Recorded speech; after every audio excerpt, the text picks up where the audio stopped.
जी, तो अब यहाँ पर देखते हैं दोबारा एसओसीआई की मैं बात कर रहा था कि डेप्रिसिएशन एक्सपेंस एसओसीआई में ट्रांसफर होगा, फाइनेंस कॉस्ट एसओसीआई में ट्रांसफर होगी, और ये जो अमाउंट प्रॉफिट एंड लॉस में है ये भी हमारी एसओसीआई में ट्रांसफर हो जाएगी। ठीक है, और स्टेटमेंट ऑफ फाइनेंशियल पोजीशन में कौन सी अमाउंट आएगी? स्टेटमेंट ऑफ फाइनेंशियल पोजीशन में ये बिल्कुल जो लास्ट अमाउंट कैलकुलेट की थी, ठीक है, 31 मार्च की, यानी अगर यहां देखें तो ये जो 35 मिलियन है ये हमारा नॉन करंट एसेट में ट्रांसफर होगा एज अ पीपीई। अच्छा, रीवैल्यूएशन का बैलेंस जीरो हो चुका है, ये कहीं शो नहीं होगा, ये नील हो चुका है, चूंकि ये सारा जीरो हो गया। प्रॉफिट एंड लॉस में ये ट्रांसफर हो चुका है, और 8.90 की अमाउंट जो है ये हमारी नॉन करंट लाइबिलिटी में जाएगी एज अ डीकमीशनिंग प्रोविजन। सो ये क्वेश्चन जो है 39 जो एग्जांपल हमने की, ये बड़ी कॉम्प्रिहेंसिव एग्जांपल है रीवैल्यूएशन के पॉइंट ऑफ व्यू से एक एक साल की। ठीक है, तो इसको एक दफा ये जितनी एग्जांपल्स हैं ये सारी प्लीज आपने रिवाइज करनी है अच्छी तरह। अब हमने आईएएस 10 और 37 को अच्छा खासा टाइम दिया अंडरस्टैंड करने के लिए। अब वो स्टूडेंट जो के लेट जिन्होंने ज्वाइन किया तो वो स्लाइड्स ले लें और उसी को पढ़ें और बुक से उसको रीड करें, और hopefully they will understand it. वो इतना मुश्किल स्टैंडर्ड नहीं है। नेक्स्ट क्लास में इंशाल्लाह हमारी जो नेक्स्ट वीक में क्लासेस होंगी उसमें से पहली क्लास होगी वो IAS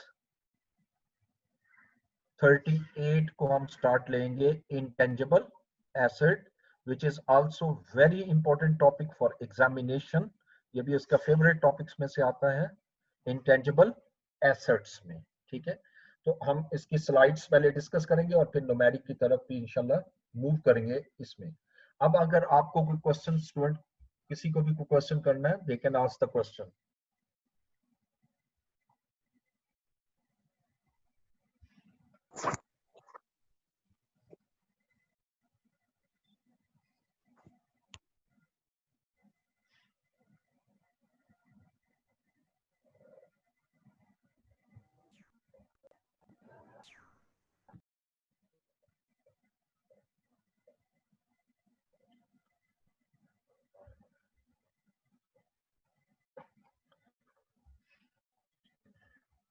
I have a question.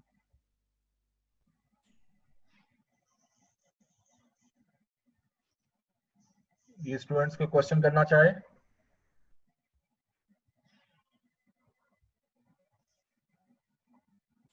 Ji sir, एक स्टूडेंट ने पूछा आपसे क्वेश्चन, आपको आवाज नहीं आई शायद, वो पूछ रहे हैं। आवाज नहीं आई तो दोबारा कर सकते हैं आप क्वेश्चन, जिसने मुझसे स्टूडेंट ने क्वेश्चन किया है। सर, जब प्रोविजन डिक्रीज हुई है तब हमने रीवैल्यूएशन सरप्लस को इंक्रीज किया है, तो जब प्रोविजन जी, इंक्रीज होती गया तब हमने रीवैल्यूएशन सरप्लस को डिक्रीज नहीं किया, इसकी वजह बता सकते हैं? या मुझे समझ नहीं थोड़ी सी। देखें मैं दोबारा बोल रहा हूँ, यहाँ पर रीवैल्यूएशन प्रोविजन डिक्रीज हुई है। जब प्रोविजन डिक्रीज होगी तो रीवैल्यूएशन सरप्लस इंक्रीज होगा। ठीक है, क्योंकि दोनों बाय नेचर क्रेडिट होते हैं। और यहाँ पर अगर आप देखें ये इंक्रीज हो रही प्रोविजन, ये इंक्रीज हो रही है। जब प्रोविजन इंक्रीज होगी तो नेचुरली ये डिक्रीज हो जाएगी, रिवैल्यूएशन सरप्लस डिक्रीज हो जाएगा। तो यहाँ पर तो कोई कॉन्फ्लिक्ट नहीं है जो आपके माइंड में आ रहा है, बड़ा क्लियर है कि जो अगर रिवैल्यूएशन सॉरी प्रोविजन डिक्रीज होगी तो सरप्लस इंक्रीज होगा, और अगर प्रोविजन इंक्रीज हो रही है तो रिवैल्यूएशन सरप्लस डिक्रीज होगा as per if the revaluation model is in application. Okay, thank you sir. Welcome. और कुछ स्टूडेंट्स?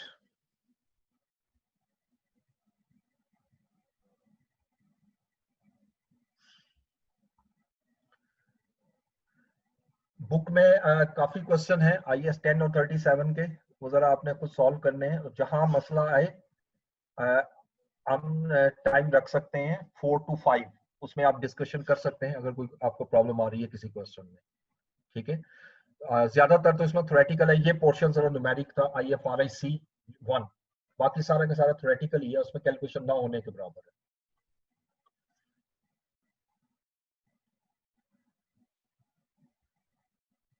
और कोई क्वेश्चन?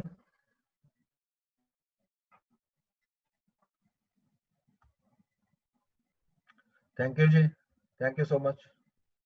अल्लाह हाफिज। अल्लाह हाफिज़ सर, थैंक यू।